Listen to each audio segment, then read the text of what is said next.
UP కాన్పూర్లో రెండు ప్రేమలు ఒక హత్య. కానీ పోలీసులకు షాక్ ఇచ్చాడు 11 ఏళ్ల కుర్రాడు.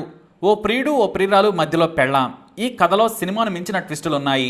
కాన్పూర్లోని కౌశల్పురి గుమ్తి ప్రాంతంలో సులభ్ అంజనాలు ప్రేమించి పెళ్లి చేసుకున్నారు. డిగ్రీలో ఉండగానే ఒకే కాలనీలో ఉండే వీరిని కాలేజీ దగ్గర చేసింది. ఇద్దరు కాలేజీలో ఉండగానే ప్రేమించుకున్నారు. వీరి పెళ్లికి అంజనా తల్లిదండ్రులు ఒప్పుకోలేదు. కులంతో పాటు ఆర్థిక వ్యత్యాసాలు అంజనా తండ్రి అయిష్టతకు కారణం. రిచ్ ఫ్యామిలీలో పెరిగిన అంజనా మోడర్న్ గా ఉండేది. కానీ సులభ్ను తప్ప వేరే వ్యక్తిని పెళ్లి చేసుకోనని తల్లిదండ్రులకు తెగేసే చెప్పడంతో చేసేది లేక చివరకు పెళ్లి చేశారు. వీరి పెళ్లి 2008 డిసెంబర్ 20న జరిగింది. అలా వారిద్దరూ బాగానే కాపురం చేశారు. వీరికి ఇద్దరు కొడుకులు, 11 ఏళ్ల అయాన్, 9 ఏళ్ల నబా. లైఫ్ బాగానే సాగుతూ ఉంది.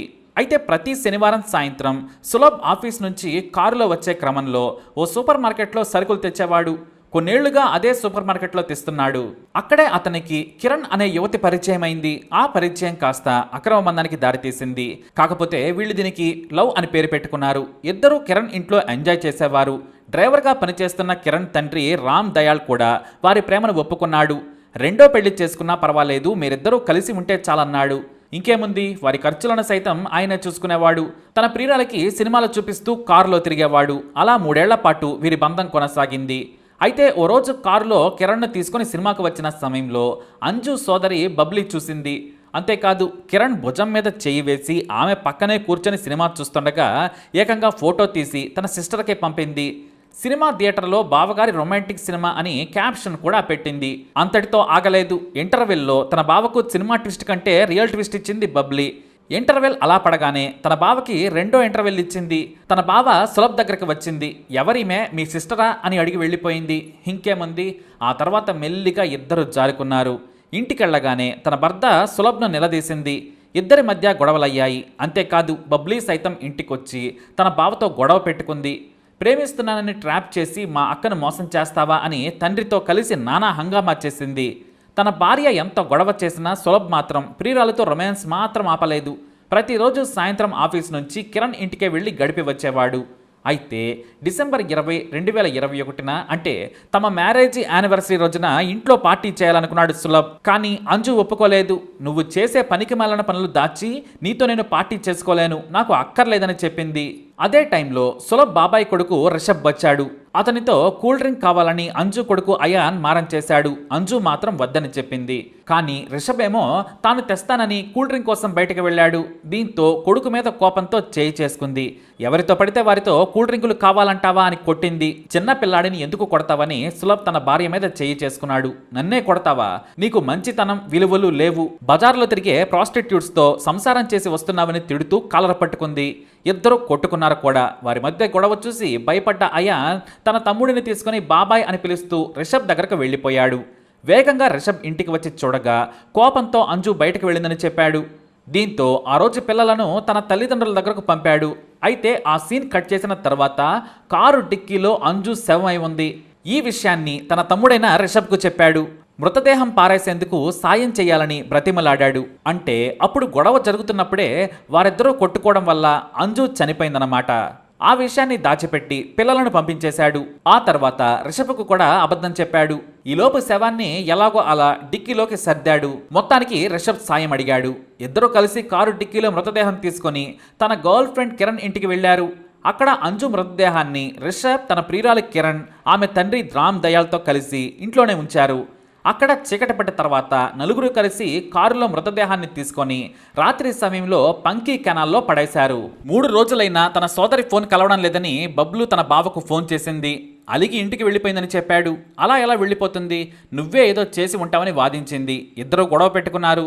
తన బావ మీద అనుమానంతో డిసెంబర్ 22, 2021న నజీరాబాద్ పోలీస్ స్టేషన్లో ఫిర్యాదు చేసింది బబ్లీ.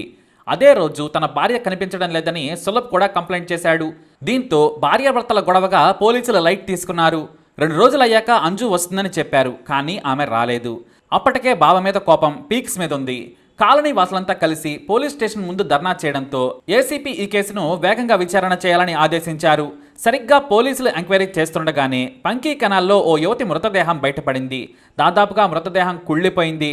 పోలీసులు అంజు సోదరి బబ్లీ, ఆమె తండ్రిని పిలిపించారు. వారిద్దరేమో కుళ్ళిపోయిన మృతదేహాన్ని చూసి అది అంజుదేనని చెప్పారు. దీంతో పోలీసులు విచారణ చేయగా లవ్ యాంగిల్ బయటపడింది. మొదట తమకేమీ తెలియదని బుకాయించిన చివరకు కిరణ్ను ఆమె తండ్రిని తమదైన శైలిలో విచారణ చేయడంతో అసలు విషయం చెప్పారు.